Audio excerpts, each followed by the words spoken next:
And we are live and on the air. It's 8 o'clock. Good morning, ladies and gentlemen. Can I get a good morning back, please? That's very nice. Thank you very much. It's a pleasure to be with you this morning. Thank you for coming. I hope you put some rocks in your pockets. It's going to be windy when we walk out the door, but we should be just fine. I want to welcome you and thank you for joining us this morning for the Spirit of Hope Breakfast. My name is David Johnson. My day job is I'm the sponsorship coordinator for Western Washington's favorite tourist attraction, Skagit Valley Tulip Festival. And it's a pleasure to be here with all of you this morning. My involvement with Community Action, I was asked to tell how I got involved. And it's kind of like, do you have an old friend and you don't really remember exactly how you first got involved with this old friend? That's kind of how I feel about Community Action. I've been involved with Community Action almost since I moved up into this area from Southern California about 6 years ago. Part of that's because I was involved with the Pomona Valley Volunteer Center in Pomona, outside LA, and came up here. It was a natural connection. Plus, I got our church involved, and now I'm a volunteer and happy to help them in any way I can, just like you do. And we're grateful for that. I want to introduce some folks today. First of all, surprisingly, it's almost November, and so we have some elected officials here.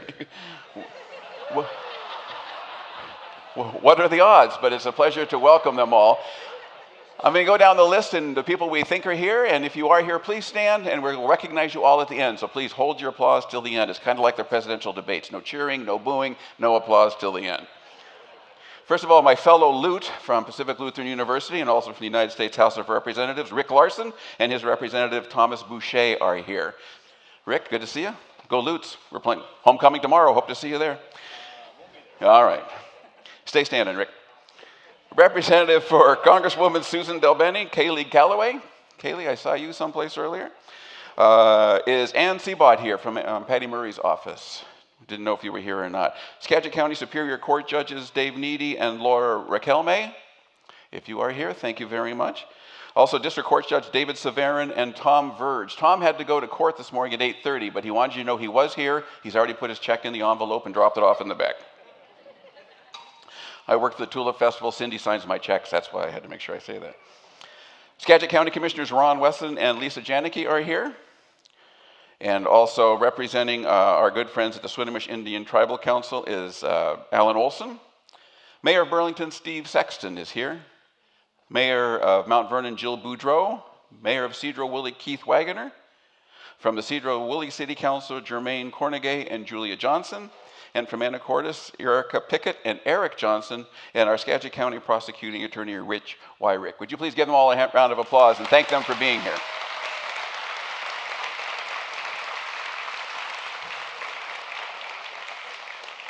And before I go any further, I want to thank our musicians. We had some music this morning. Sigrid Schumacher and Stephanie Bethay from the Skagit County Symphony were playing for us this morning. They wanted us to remind you they do have a concert next Saturday night. How about a round of applause for our musicians who are here earlier this morning?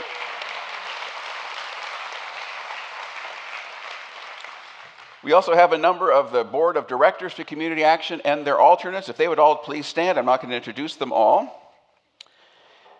So thank you for that. How about a round of applause for them?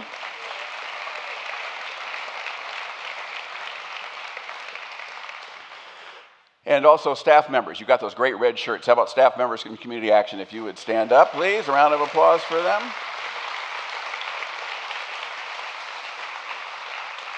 You are a lively bunch. I appreciate that this time of the morning. That's great news. You know, Community Action recently lost a very good friend when we lost our good friend Terry Belko. He was with the Board of Directors. And we're going to talk a little bit about, Bill and I are going to talk about Terry in a few minutes. We thought about having a moment of silence, but if you knew Terry, you knew that was an uncommon occurrence. So what we thought was appropriate to remember Terry was, would you all please stand and give him a round of applause?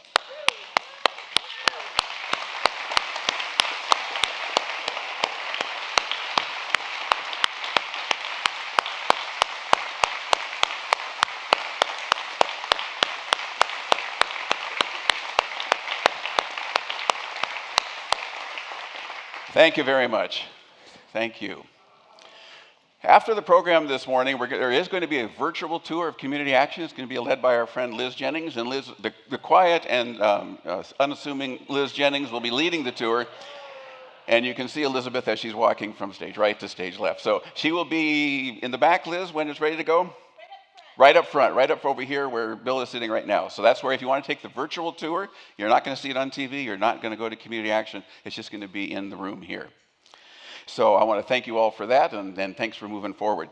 I'd like to thank our sponsors today. We do have several sponsors, and of course we couldn't do a program like this without a good group of sponsors. First of all, I'd like to thank our friends from Moss Adams. Moss Adams is an accounting firm which provides accounting, tax, finance, and business operations services, including succession planning, which is very important. Locally, the company works with a variety of clients in many different industries in Skagit, Whatcom, Island, and Snohomish counties. They've been in operation for over 100 years, have 27 offices, most of them here on the West Coast. Thank you, Moss Adams. Why don't you stand up so we can all thank you from Moss Adams.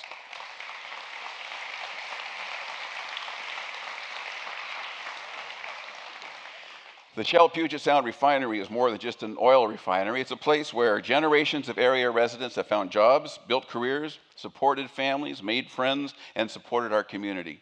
You know, there's about 700 employees and contractors who work at the refinery, and they're committed to supporting and improving the communities our employees and contractors call home. Thank you, Shell Refinery. Why don't you please stand?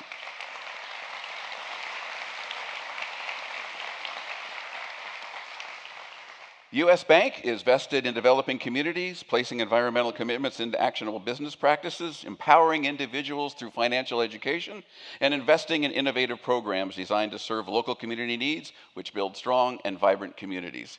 Thank you, U.S. Bank.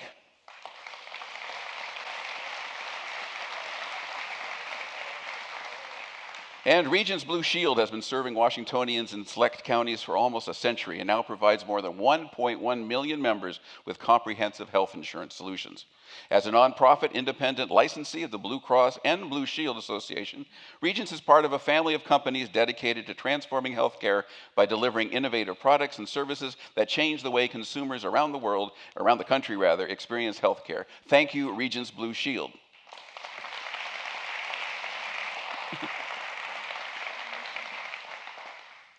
Well, our first guest this morning is a good friend of many of you, as I'm sure you are aware, and it's Bill Henkel. He's the Executive Director for Community Action. Now, Bill first joined Community Action 17 years ago in 1999, has served as its Literacy Program Manager, Community Services Director, and since 2008, the Executive Director. He's also recently appointed the unofficial Mayor of Hope by one of our volunteers and supporters. Please welcome Bill Henkel. Welcome aboard. Good to see you. Good to have you. Hello. Why don't you join me here? Have a seat. Sure. If that pillow gets in your way, just drop it on the side. It does. That's all right. Already, there it goes. All right. Bill is a man of action, as you can well see. Yeah. All right. So, Bill, this is a different kind of breakfast we have going on today. You know, in years past, we have met at a local hotel. We've all sat around tables and we've chatted. But today is obviously a much different format. The theme is different. It's Celebrate the Journey is the theme. Tell us a little bit about that. I would love to. First, I wanted to thank you, David, and also thank all of our friends.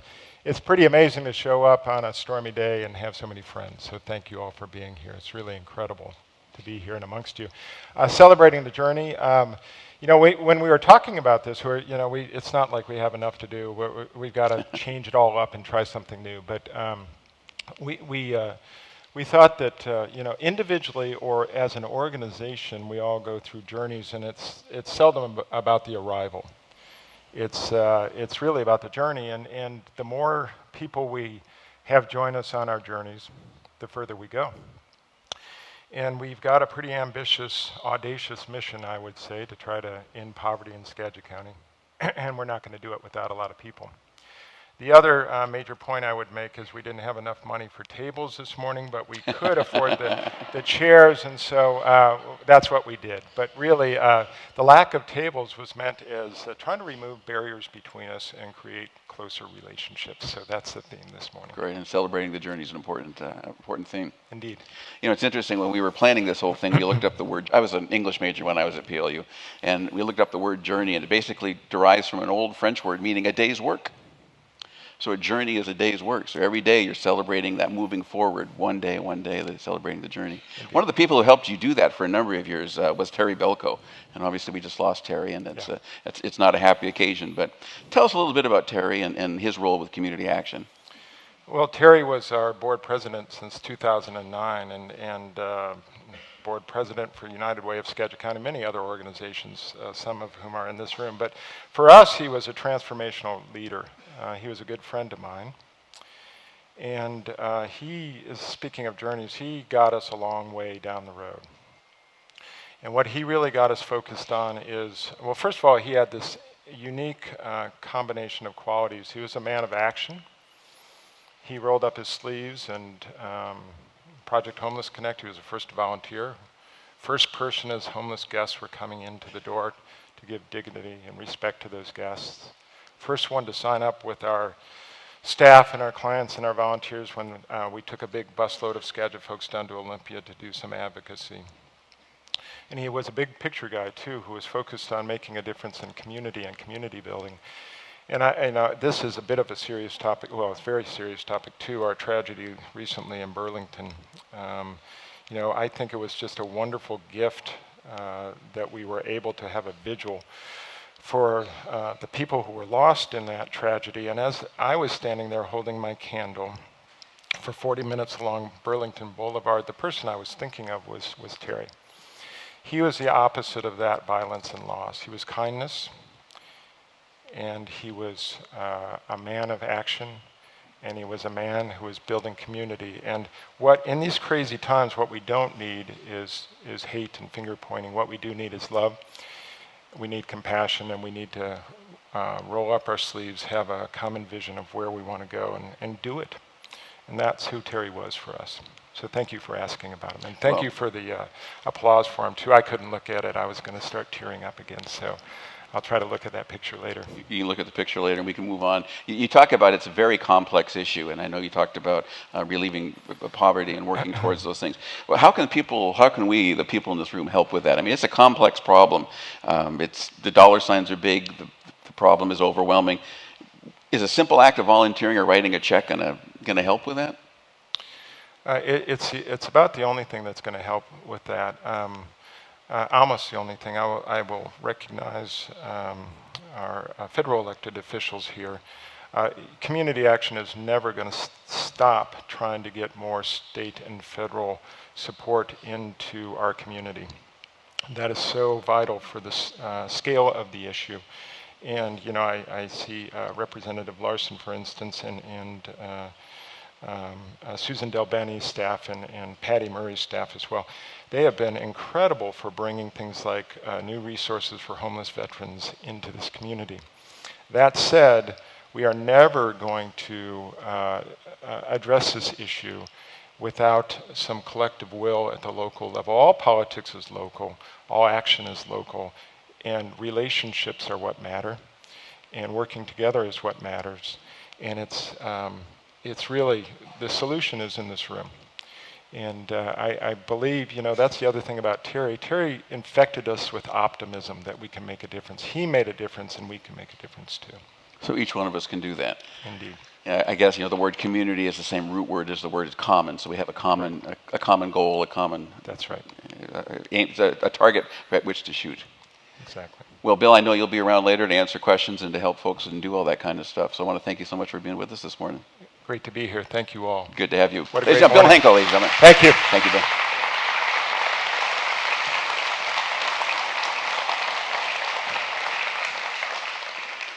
One of the things we'll be doing this morning is Bill was kind of giving the big picture. And as you know, it's all about people. He talked about how Terry would meet individual people coming through the door. And I've experienced that. I'm sure you have too if you go to community action. When you walk in the door, you're treated as an individual because each of us has our own story, our own journey, our own day's work on how to get to where it is we need to go.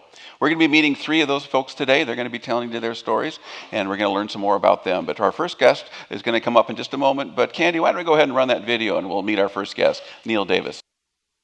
First time I got high, I was in 2nd grade. I had a very addictive drug habit by the time I was in 8th grade. My life was filled with drugs, alcohol, violence, and that stayed with me for many, many years.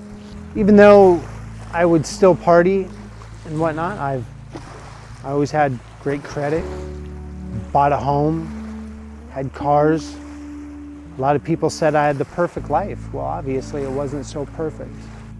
The turning point was I came home from Alaska, and there should have been somewhere close to 100,000 in the bank, and there was about 2,500. My wife didn't want to be with me. I started going back into my partying mode. My banks dropped me prior to me coming home. This is what I come home to find out. I had no credit cards, they canceled, no banks. My loans were defaulted on, my fish and taxes were defaulted on. The IRS was coming after my home, and I just started going out of control. Got another DUI, my third one, and I just got tired of it all. I decided to change everything about my life. Quit partying, become a better father, took parenting classes, psychotherapy, been to treatment 3 times. About a year and a half after I became clean and sober, I came up on criminal charges from my past, from years before. And thank God, by the time it all came to fruition, I was clean and sober, or I don't think I would have been able to handle it. I went to jail, I went to prison. Coming out of prison, building my life all over again. It wasn't always the easiest job, meeting new people. Community Action helped me with my place to live. If it wasn't for them, I'd be sleeping under a bridge. Community Action helped me out greatly when I released. And that is one thing I'll never forget. Join me in welcoming Neil Davis to the stage.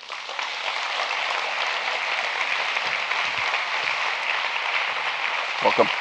Good to have you. Please sit. Bill decided he didn't want the pillow, but if you want it, you can have it. All right. Good morning, everyone. Good to have you with us. Thank you, thank you. All right. Hey, Neil, you talked about a pivotal point where you changed your life. Who were some of the key people in your life that helped at that time? And I guess who were those key people? There was an owner of Bel Air Clinic. That was the third treatment center that I went to. And wonderful man, he passed on, but God rest his soul.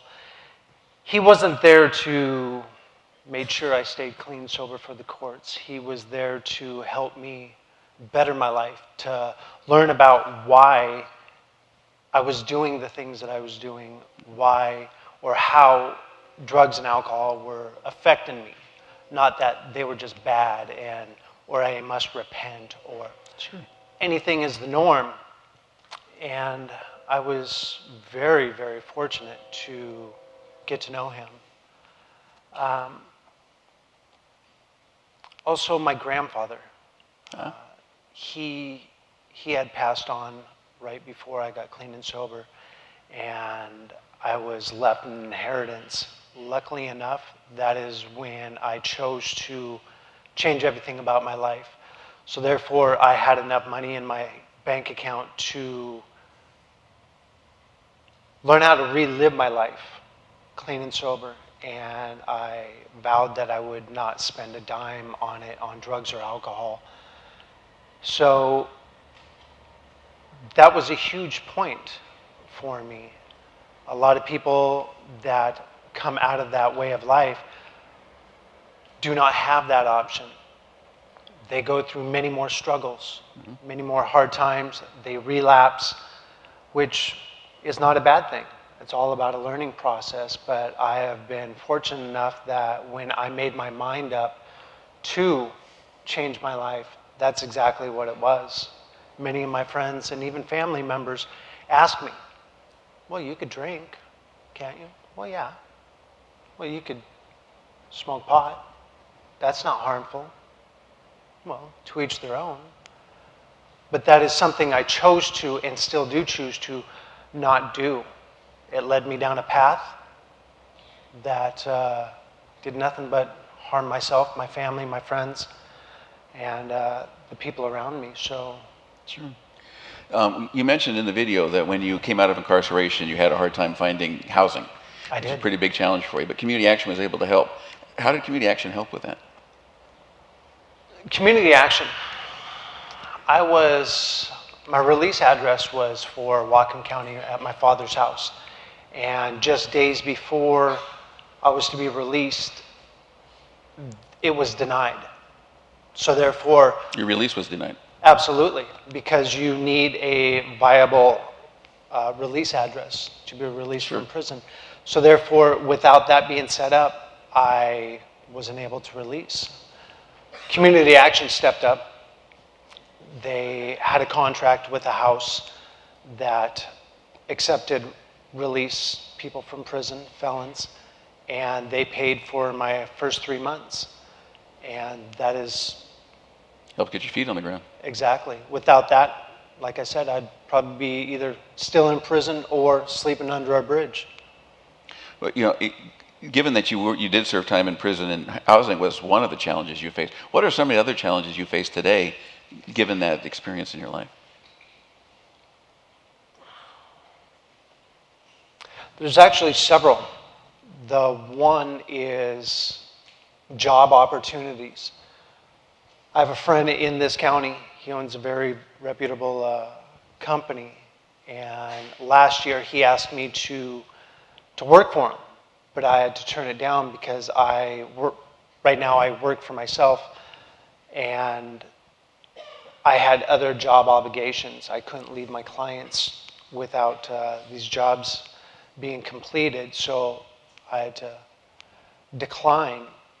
So this year, when things were slow coming out of the wintertime, I hit him up for a job, and I spoke to him about my criminal past, and he's like, I'm the owner of the company, and I could say yes or no, but I have to decline. Even though I've known you for 20 years, I know what kind of person that you are, and yes, we all make mistakes. It came back to bite me. Because he has a very strict policy about felonies. And the low man on his totem pole made $70,000 last year. So, yeah, that was very difficult. I'll bet. That's because that one box you have to check. Exactly. Well, you've mentioned that you had to learn how to be happy. You don't want to be negative. How in the world did that happen? Maybe you could share a little bit about that process. For many years, even though, as I spoke about in the video, I per se had the perfect life, obviously not, but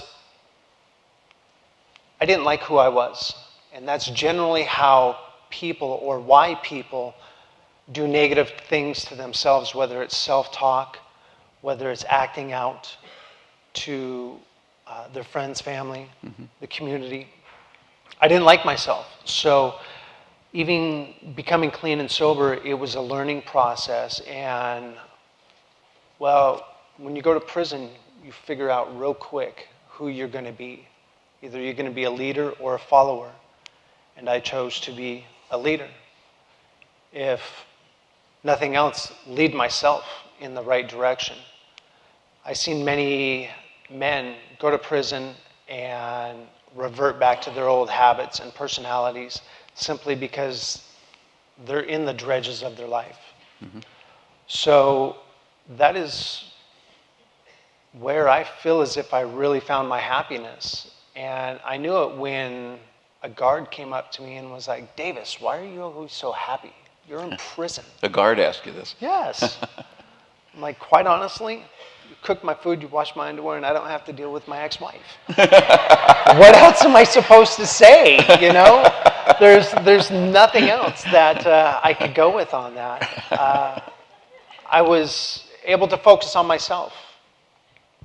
That is where I started with Toastmasters. There was something called the Right Living Community. It's a therapeutic community.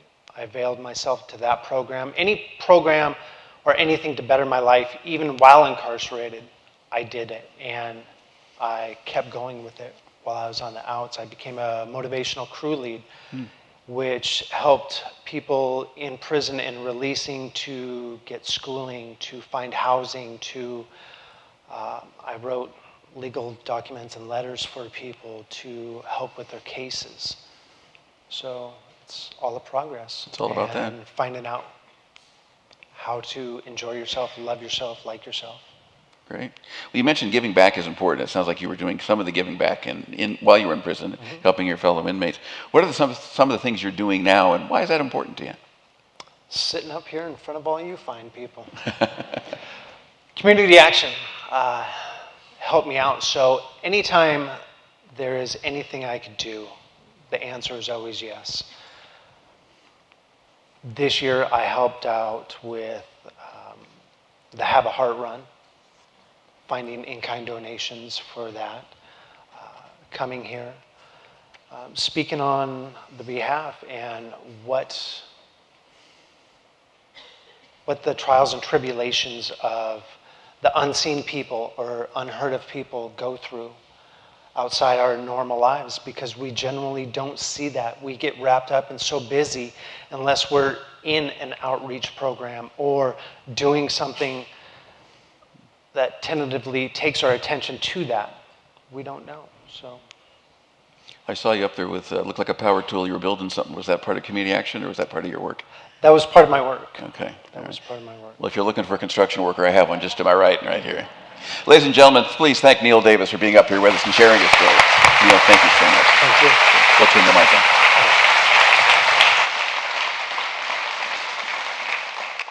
As Neil shared, that's just one story along the journey of what we're talking about today and the way we affect some people. So let's meet one more. So Candy, if you could run that video of Claudia, let's meet Claudia. I think the biggest barrier for my family was poverty. One working parent, 5 busy, hungry kids. We would work all summer, very early in the morning, as early as I could get us up, because none of us were ever morning people, and then as late as we could. I mean, I can remember working with our car lights on, because the sun was gone and we still had work to do. And then it was, the next day was the same thing and weekends was the same thing. A huge challenge was that my mom had a lot of medical needs, and so the bills were coming in, and so that was like, that's, you name it, that's where all the money went. My mom was great in accessing resources, and that was where the food bank came in. I think my mom and my grandma, which I can say that together they visited the food bank as often as they could, felt like they were there every week. I don't know, I was just a kid. That was a huge thing for our family. Turning point, for me, it wasn't a time, it was a period. Our mom passed away. That's when we kind of had to grow up rather quickly. I was pregnant during that time, so it was tough. I was a teen mom, raising her and going to school and working full time took a lot of work. I'd work for a few hours, maybe in the morning, and I'd run to Western, and then I'd take a class and I'd run back to Mount Vernon, and I'd work a little more, and then there was an evening class and I'd run back to Western. And so my days would be over like at midnight. It is very different now, 20 some years later. I'm no longer going to the food bank. Yes, I contribute to the food bank nowadays. It's been really neat to go from being a community action client to a community action employee, to a community action volunteer, to a community action board of directors. That's been a big part of changing the cycle. It didn't happen overnight, and it also didn't happen because I got a better job 10 years ago. It's actually happened as a result of lots of work and lots of different supports and just services and opportunities that came to me through the years that helped me jump those life bumps, those speed bumps and those barriers. And so it's been all that opportunity in combination, and it's taken time. Claudia Avendaño Ibarra is a case manager for the YMCA Oasis Teen Shelter, and she's an adjunct instructor at Skagit Valley College Human Services Program. Former positions include director of the Oasis Teen Shelter and the Daylight Center, as well as supervisor for the Child Protective Services Unit in Skagit County. She's obtained her master's degree in social work from Eastern Washington University. She's been a resident of Skagit County for 28 years, has had the opportunity to work and volunteer in different fields, fostering a network of support and empowerment. She's here to share her story with us. Please welcome Claudia Avendaño Ibarra. Claudia, welcome. Thank you. Thank you. Well, Claudia, that's quite a story. Thank you. Now, you grew up in a migrant and an immigrant family, is that correct? That's correct. Okay. Did your family have to move around a lot to find work? Actually, that was one of the protective factors. We did not. We were lucky in comparison to other families. We We mainly stayed in Skagit County. We didn't have to follow the crops, and that made a big difference. Sure. Because it allowed us to, which is one of the big themes today, it allowed us to establish relationships and roots. So for us, going from state to state, following the crop was not necessary. And so focusing on education and focusing on doing a little bit of everything to survive was a little more doable than the typical migrant family. So how was your experience growing up different from some of the clients you work with today? I mean, it sounds like you made several references to following the crops, and you were fortunate didn't have to do that. How was your experience different than today's clients? You know, I relate in many, many ways. I think there are many commonalities, poverty and illness and death and many other families. There's all those D's that come up. So those I relate, but I am also very aware that they struggle a little more, and that our family had way more privileges just by virtue of not having to go from state to state. In addition to that, even though we were very poor and there were lots of us, my father had a trade, and so it allowed him to bring in a little extra money that some families really don't. Mm-hmm. And we still had to be very creative with the little money coming in, so that we were prepared. For example, one of the things I remember is, I don't know how in the world my mom saved for 5 kids to buy a car eventually when we were, I remember it was a Pinto and it barely started. It wasn't anything fancy, but it happened, and that was because she would figure out how to borrow from Peter to pay Paul to be able to save, and that's where, as I mentioned in the video, that's where the food bank came in. She was wonderful when it came to saving money and cooking meals, and so that worked out. But back to how it's different for the families I work with, I relate in so many ways, but I also I'm well aware that everybody's story is very different, and that not everybody has the same privileges and opportunities, and so those are things that are very real for me and very important to keep in mind.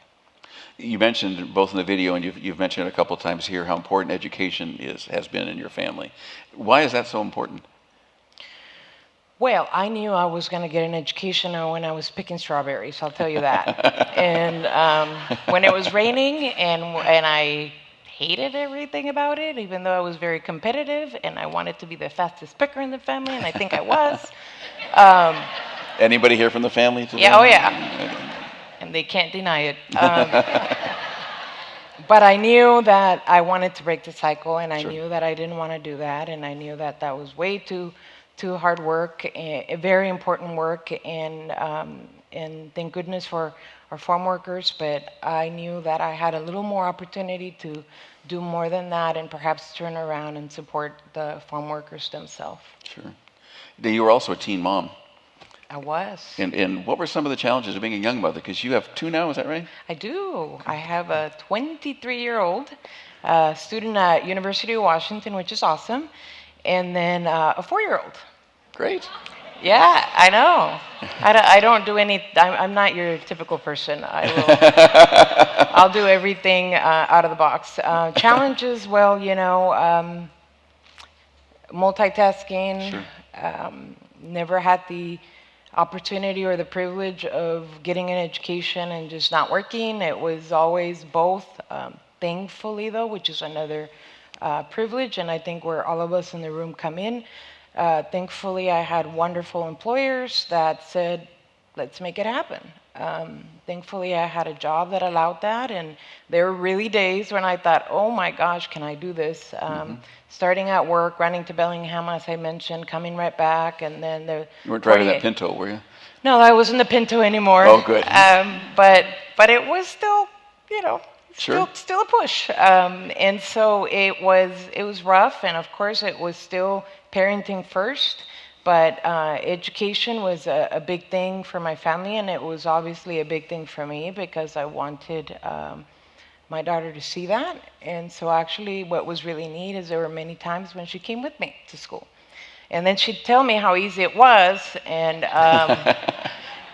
including grad school. I was able to take her to grad school with me. In fact, she was learning to drive for her driver's license, and she'd drive me to school, and I'd study for tests. So it was definitely it was a big deal in my family growing up. Even though my parents knew it was important, they didn't really know how, what, Sure. where.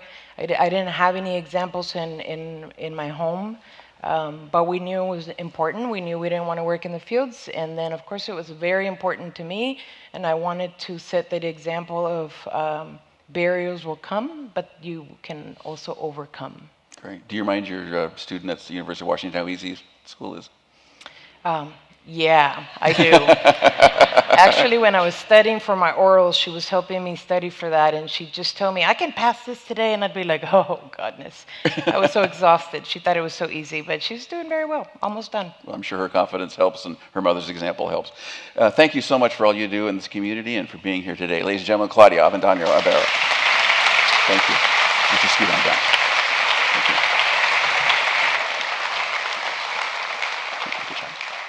All right, we're going to meet one more, and that's Celia. So why don't we go ahead and show that one, Candy, and hopefully we'll get this right the first time. I love my job. I've been working for Community Action for 10 years now, and whether it was a short process or whether it was a long process, to me it's very rewarding to see clients from, their worst and come out of it in their best. The relationship is really important between case managers and clients. They come in our door, they're most vulnerable, they're in a crisis, they're in need, and we don't always have that quick fix. Listening is very important, giving the client the time, because a lot of the times they don't know how to be direct as far as I need a bus pass, I need a gas voucher, I need housing, I need food, I need energy assistance. Not every client can just gain employment. They have other barriers like their physical disability, their mental disability, or possibly even their chemical dependency struggle. We provide services and referrals, but really the client is the one that's doing the majority of the work. Yes, they do have setbacks, but they learn to grow from their setbacks and move forward. I really want people to know that, these are real people. These are people that have a lot of knowledge in various things that could be great assets to our community and even our agency. And a lot of the times I have clients that exit our program and say, I want to give back. Celia Ponce Sanchez is currently a housing specialist at Community Action, has provided services in adult education and housing for 10 years. Celia was raised in Skagit County after her family settled here for the farming, education, growth, and community. Presently a part of the Best Class Ever Leadership Skagit 2017. Ladies and please welcome Celia Ponce Sanchez. Thank you, Celia.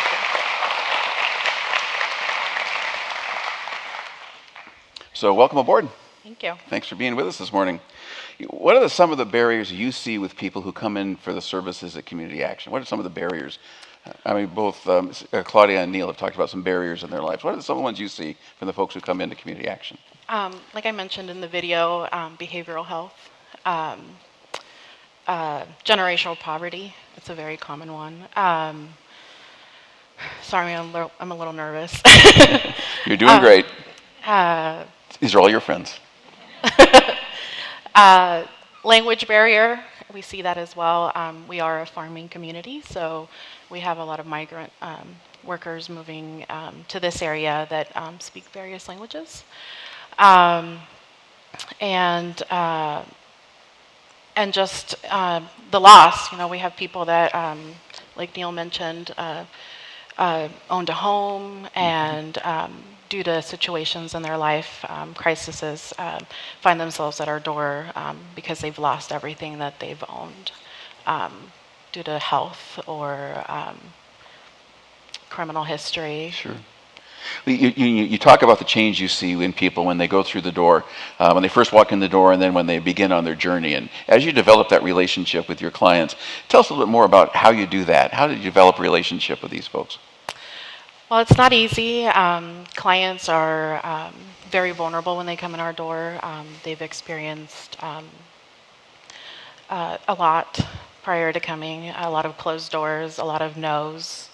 And so they come in our door expecting to hear that. They expect to hear no, and we can't help you. And so our frontline staff is amazing at working through that process to have them open up and build that relationship from client to case manager. And so it's not an easy process. And as the client warms up and sees that we're there to support them and help them through this journey of hitting rock bottom to success. So you said they have a lot of no's before they come in the door. Do you just hand out services, or do you sometimes have to tell people, no, we can't do that? Unfortunately, we do sometimes have to say no. There's not always a yes, but with that comes referral and suggestions.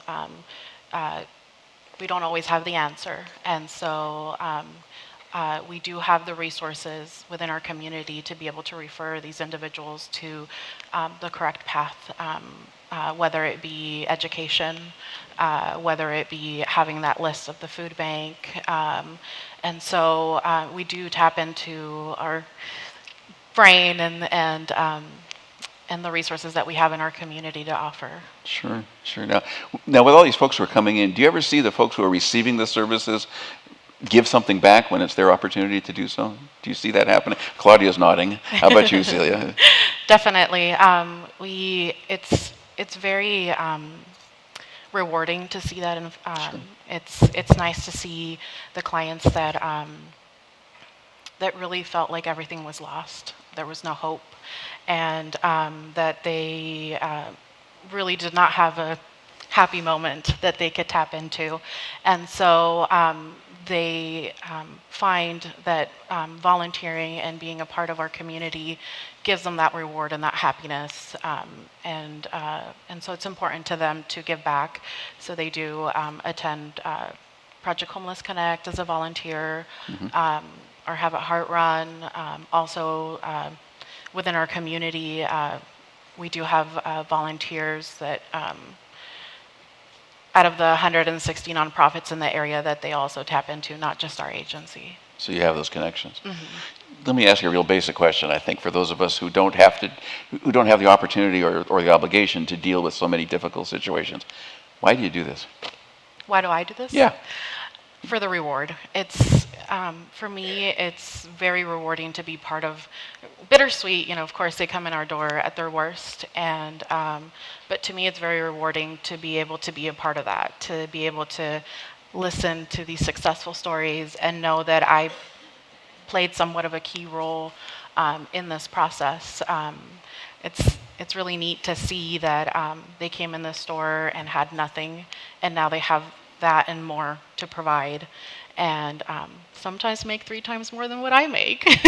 So that's very rewarding. It's interesting you say that, because the most recent Nobel Prize for Economics, you've probably read, was to some people who study incentives. Why do we do what we do? Okay, here's your paycheck, but why do you really do it? And I think, Celia, you just answered the incentive on why you want to do that.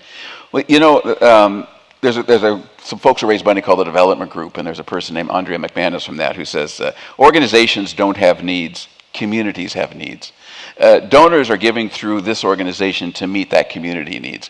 I used to work in fundraising for college, and we used to say, people don't give money to the college, they give money to the students.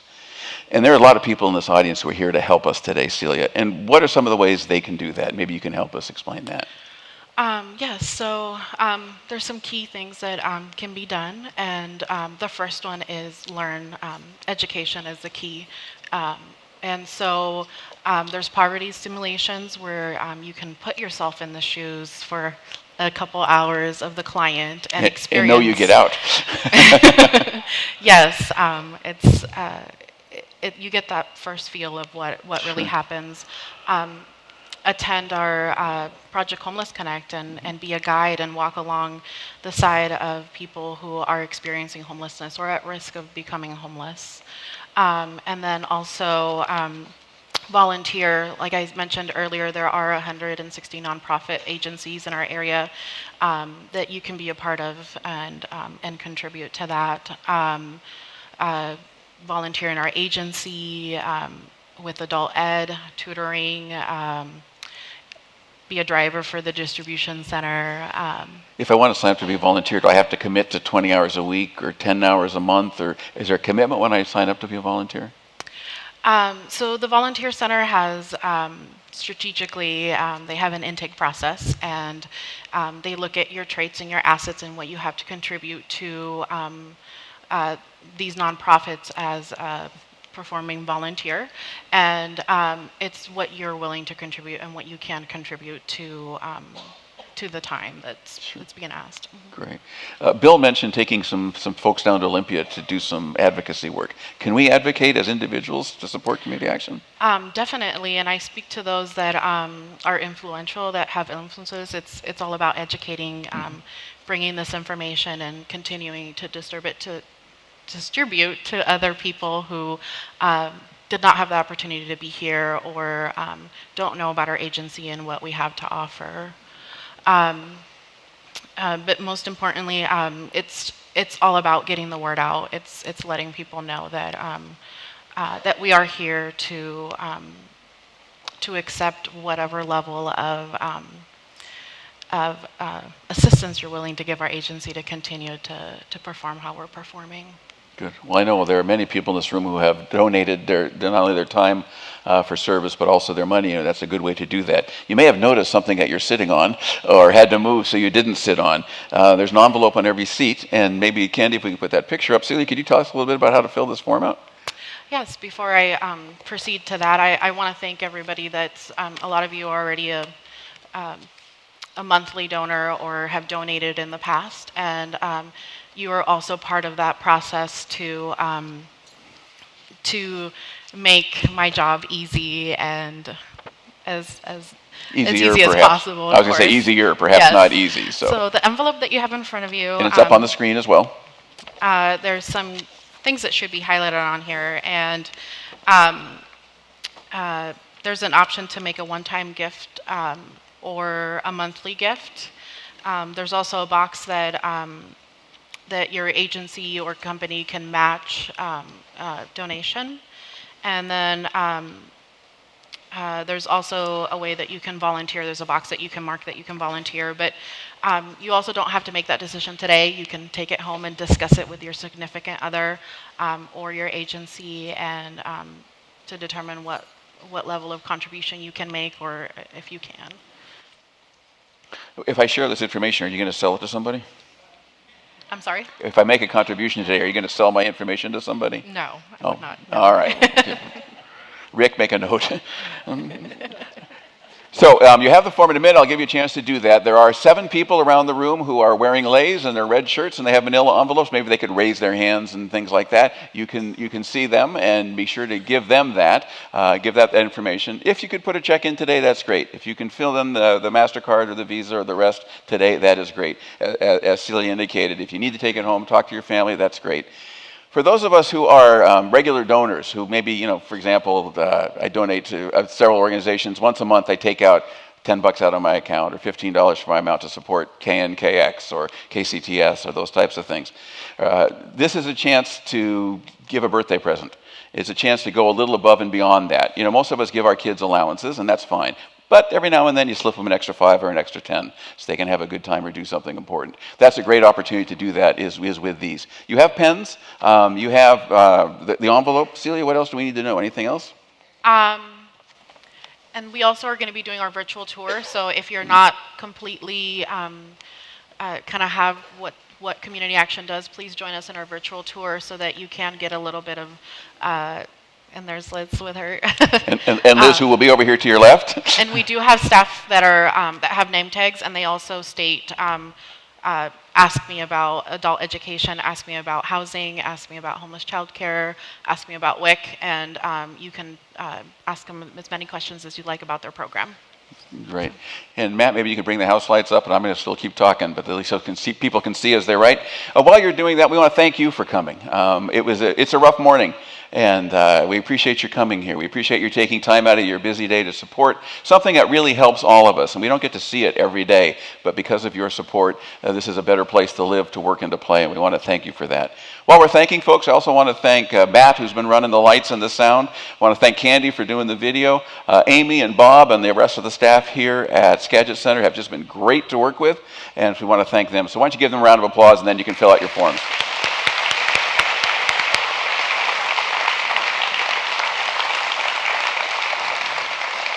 Thank you once again for coming. Thank you for filling out that forms. If you want to drop off the pens or empty envelopes on your way out, there's a box in the back by where Susan's waving her hand. Thank you so much for coming. Do drive safely. Be safe this weekend. Put some rocks in your pockets. Thank you so much for coming. Have a great day.